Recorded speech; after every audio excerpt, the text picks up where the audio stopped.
Guys আমরা এখন আছি বাংলাদেশের শেষ বর্ডারে, যেটি হলো বাংলা বড়খাতার পাশে একটি গ্রামাঞ্চলে।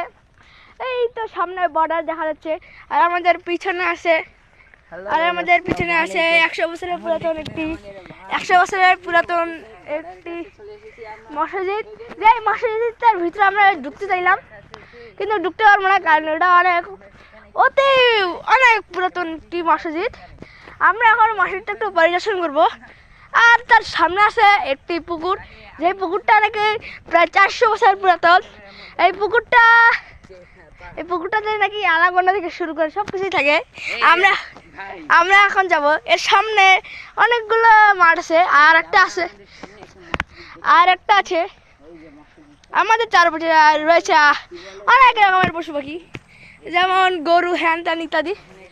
এই সামনেই ভারতের বর্ডার।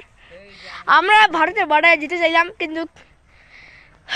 কিন্তু আমাদেরকে এই গ্রামবাসী চান্দুরা যেতে দিল না। আমরা মিস্টার ত্রিপুরার ছোট ভাই